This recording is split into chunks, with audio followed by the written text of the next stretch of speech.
Hello everyone. सो अब हम start करेंगे ट्रीटमेंट ऑफ सीवेज के previous year question of 2 marks. ये ज़्यादा जो थ्योरी कवर किया गया उससे ही रिलेटेड आपके क्वेश्चंस आए हुए हैं, न्यूमेरिकल्स हैं और 2-3 सालों में या 3-4 सालों में पूछ लिया जाता है। ठीक है, सो ये थोड़ा इंपॉर्टेंट है with respect to 1 marks question. Okay, first question है a municipal waste treatment plans to work with average and peak loading rates of 4000 and 8000 metre cube per day respectively. ये आपका एवरेज है, एवरेज रेट, ये आपका peak rate है 8000।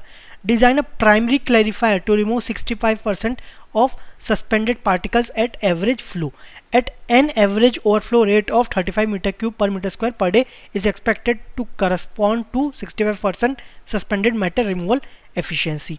Obtain a diameter sidewall depth detention time, calculate the overflow rate at peak condition. अब peak condition लिखा है लेकिन ये सिर्फ overflow rate का है, बाकी सब आपका ओवरफ्लो रेट में लिखा नहीं गया है। नहीं लिखा गया है तो ये कौन सा, ये आपका एवरेज, इसको कंस्ट्रक्ट करना है। ठीक है, पहला है डायमीटर।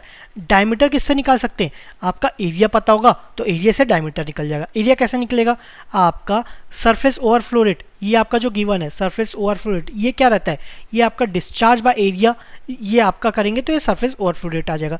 तो एरिया क्या हो जाएगा, Q by surface overflow rate, ये हो जाएगा। सो क्यू क्या है, ये आपका 4000 है, एवरेज आपका 4000 है ना मीटर क्यूब पर डे।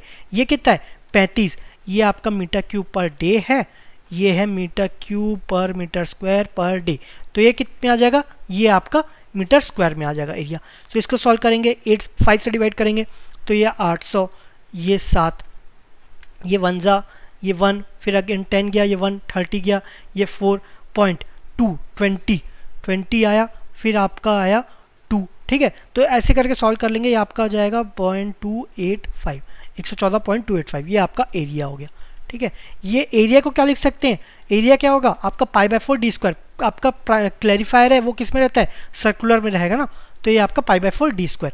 ठीक है, तो इससे डायमीटर निकालेंगे तो डायमीटर आ जाएगा आपका अप्रोक्सीमेटली ये आ जाएगा 12 metre. So 12 is the answer, diameter 12 आ गया।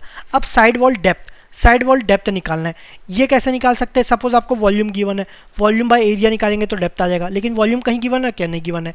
वॉल्यूम कैसे निकाल सकते हैं, Q into D T. Detention time given है क्या, ये भी नहीं गिवन है, नहीं गिवन है। ठीक है, सो इसमें क्या है 97, बहुत पहले क्या है आपको जैसे रेंज याद कर बताया गया था, कुछ रेंज।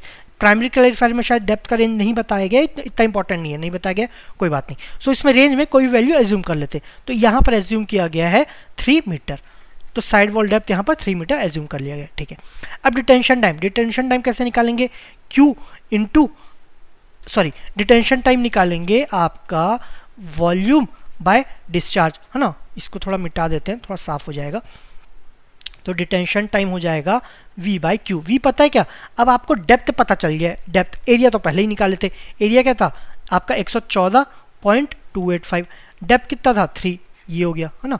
अब डिस्चार्ज क्या, ये तो गिवन है ना 4000 metre cube day, 4000 metre cube per day. ये मीटर स्क्वायर है, ये मीटर में, तो ये किस में आएगा मीटर क्यूब, तो आंसर आ जाएगा डे में आएगा। इसको निकालेंगे तो आ रहा है 0.085 डे। ठीक है, आवर्स में निकालेंगे तो ये जाएगा 2.05 आवर्स। तो ये आपका डिटेंशन टाइम हो गया। लास्ट निकालना है calculate overflow rate at peak condition. At peak condition overflow rate निकालना है। ओवरफ्लो रेट क्या होगा, surface overflow rate Q by area. At peak लेना है तो ये भी पीक लेंगे, मतलब ये 8000, एरिया तो निकालें 114 पॉइंट था 285, ये आपका एरिया था। तो इससे ओवरफ्लो रेट आ जाएगा आपका, इसको सॉल्व करेंगे तो 70.735 ऐसा। ठीक है, ये आ जाएगा। एरिया यूनिट क्या होगा, metre cube per metre square per day, ये आ गया। अब इसको दूसरा एक क्या करेंगे, सिंप्लीफाई भी कर सकते हैं। आपका क्यू बाई ए है, ए तो आपका कांस्टेंट है, क्यू क्या हो रहा है एवरेज से डबल हो रहा है, जो पीक है ना वो उस पर डबल हो रहा है। तो ये आपका जो नॉर्मल में था ना एवरेज ओवरफ्लो रेट, उसका डबल हो जाएगा पीक के लिए, तो एग्जैक्ट आंसर आ जाएगा 70। ठीक है, तो यहाँ पर 70.735 अप्रॉक्सीमेटली सेम है। ठीक है, ओके, नेक्स्ट क्वेश्चन। नेक्स्ट है आपका the following data are given for the channel type grid chamber for length 7.5 metre, length given है। फ्लो थ्रू वेलोसिटी आपका VH गिवन है 0.3 metre per second. Depth of the waste water peak flow in the channel is 0.9 metre, आपका depth भी given है। Specific gravity of inorganic particles S, 2.5, G given है, kinematic viscosity at 20 degree Celsius, आपका density of water भी given है। Assuming the Stokes law is valid, the largest diameter particles that would be removed with 100% efficiency, 100% efficiency के respectively ऐसा क्या diameter होना चाहिए कि आपका 100% आपका रिमूव हो जाए। तो इसमें दो कंडीशंस थे, आप पढ़े होंगे, हम इसको कवर किया गया है ना, आपका वाटर क्वालिटी में कवर किया है, सॉरी वाटर सप्लाई में इसको कवर किया गया, ठीक है, शायद हो सकता है शायद प्लेन सेडिमेंटेशन में कवर किया गया, आई गेस, आप एक बार चेक कर लेना, उसी में कवर किया गया, ठीक है। दो कंडीशन क्या है, आपका एफिशिएंसी 100% के होने के लिए आपका Vs is equal to V naught होना चाहिए, सरफेस और settling velocity is equal to overflow rate, sorry हाँ overflow rate, overflow rate given है क्या, गिवन नहीं है, हमें डायमीटर निकालना है। सो डायमीटर किससे निकालेंगे, सेटलिंग वेलोसिटी निकल जाए उससे डायमीटर निकालेंगे, सेटलिंग वेलोसिटी किसके इक्वल है, ओवरफ्लो रेट, ओवरफ्लो रेट तो गिवन ही नहीं है, तो ये फॉर्मूला यूज नहीं कर पाएंगे। दूसरा क्या है, जो आपको L बाई वी एच है, L by V H should be greater than equal to H by V S, दूसरा कंडीशन ये है ना, ये भी बताया गया था। सपोज ये है तो नीचे जाने का टाइम कम होना चाहिए आपको बाजू जाने का टाइम में, ये आपको जल्दी नीचे पहुंच जाना चाहिए तो बाजू जाने का टाइम ही नहीं मिले, ठीक है। सो ये कैसे निकालेंगे, H बाई वी एस, तो ये कम होना चाहिए, H बाई वी एस कम होना चाहिए, ठीक है। 100% के लिए क्या लेते हैं, दोनों को इक्वल ले लेते हैं, H by V S is equal to L by V H, ये तो हमें क्या निकालना है, डायमीटर निकालना है। डायमीटर किससे निकलेगा, अगर वी एस निकल गया उससे डायमीटर निकालेंगे, सो यहाँ से वी एस निकाल लेंगे। सो वी एस क्या आ जाएगा, ये हो जाएगा H by L into V H. H by L क्या है, H क्या है आपका 0.9, L कितना है यहाँ पर 7.5, 7.5, ठीक है, इंटू वी एच कितना है आपका 0.9, ठीक है, ये गिवन है। सो इससे वी एस आ जाएगा आपका 0.036 मीटर पर सेकेंड, ये आपका वी एस आ गया, ठीक है। एक बार सॉल्व करके, एक बार कैलकुलेट करके चेक कर लेना, 0.036 मीटर पर सेकेंड। अब ये आ गया वी एस सेटलिंग वेलोसिटी, इससे डायमीटर निकालेंगे। लेमिनार फ्लो है, स्टोक्स लॉ वैलिड है, मतलब लेमिनार फ्लो है, तो वी एस क्या हो जाएगा, V S is equal to G S minus 1 D square by 18 mu. कुछ लोग इसको diameter density of solid minus density of water into D square, ठीक है, ये जी तो ऐसी है, फिर आपका 18 ये डायनामिक विस्कोसिटी, ये जी नहीं रहेगा, तो ऐसा करके कुछ ये एक अलग फॉर्मूला ऐसा निकालते हैं, तो ये आपको कन्वर्ट करके सिंप्लीफाई है, तो मैं ये प्रेफर करूंगा, आपको ऐसा प्रेफर करना है तो ये प्रेफर कर लेना, ठीक है।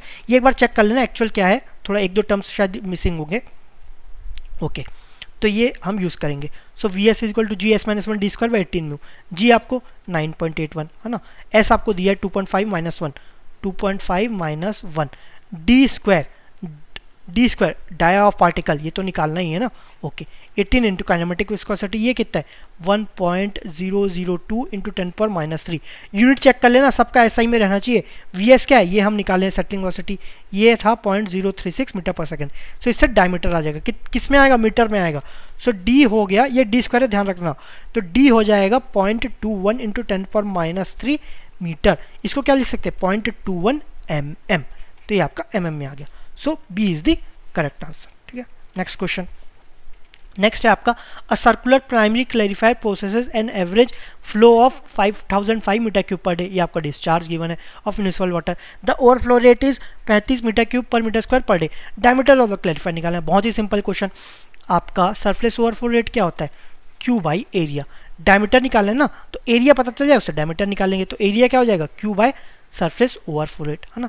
एरिया को क्या लिख सकते हैं, pi by 4 D square, discharge कितना है 5005 मीटर क्यूब पर डे, और ये आपका 35 metre cube per metre square per day, ठीक है। तो ये किस में आएगा, ये आपका मीटर स्क्वायर में आ जाएगा, सो डी आएगा ना, वो भी आपका मीटर में आ जाएगा, ठीक है। सो इसको 5 से डिवाइड कर सकते हैं, ये 7 जा, ये 1001, ठीक है। अब इसको 22/7 लिखेंगे तो ये 7 कैंसिल हो जाएगा, ये आप सॉल्व कर लेना, इतना मैं आगे नहीं जाऊँगा। सो डायमीटर आप इसमें निकालेंगे, ये आपका 20, ये आपका 7 से भी कैंसिल आउट हो जाएगा, वैसे ये 7 1 जा, ये 1 जा 3 बचा 30, ये 4 जा 2 बचा 21, 143, ठीक है।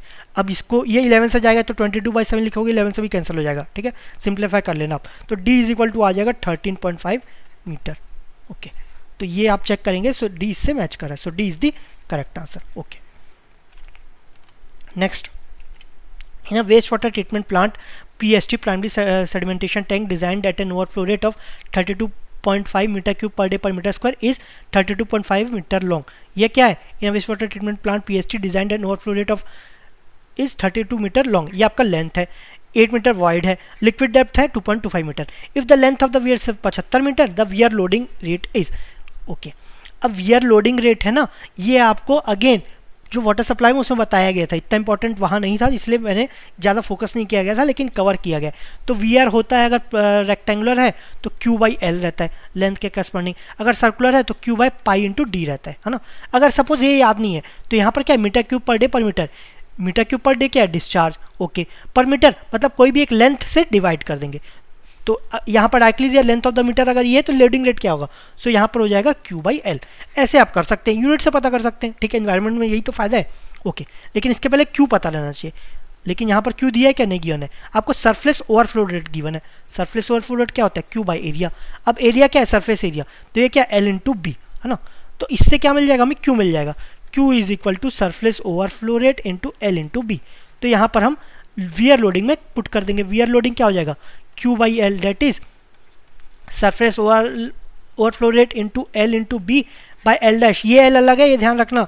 ये एल 75 है और आपका ये एल आपका 32.5 है ना, तो दोनों अलग अलग, ये ध्यान रखना।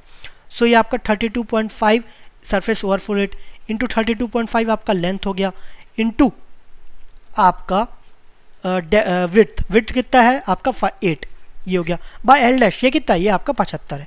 ठीक है, इसको सॉल्व करोगे आपका वियर लोडिंग रेट आ जाएगा। सो इसको सॉल्व कर लेना, ये आएगा आपका 112.67 metre cube per day per metre square. इसका unit metre cube per day हो जाएगा और ये आपका मीटर है, तो metre cube per day per metre square. So 112.67 ये आपका आंसर हो गया। Okay, next question.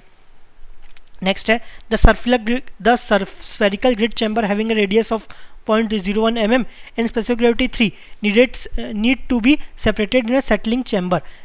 It is given that G given है, density of liquid in the settling chamber ये given है, kinematic viscosity of the liquid in settling chamber ये given है। Assuming laminar condition the settling velocity is, बहुत ही simple question है। laminar velocity भी given है, laminar condition भी given है, settling velocity निकालना है। settling velocity का फॉर्मूला क्या होता है laminar condition में? GS-1 d square by 18 mu.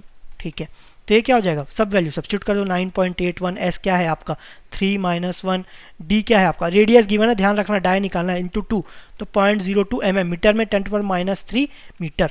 तो ये आपका 0.02 इंटू 10⁻³ ये आपका स्क्वायर हो गया।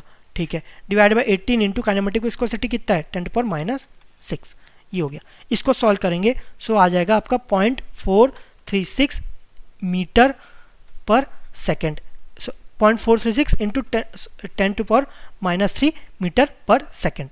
ठीक है, अब इसको किस में निकालना है? mm पर सेकेंड में निकालना है, तो ये हो जाएगा 0.436 mm पर सेकेंड। लेकिन अप टू 1 डेसिमल है, 1 डेसिमल तो क्या हो जाएगा 0.4 mm पर सेकेंड। तो ये आपका आंसर हो गया 0.4 mm पर सेकेंड।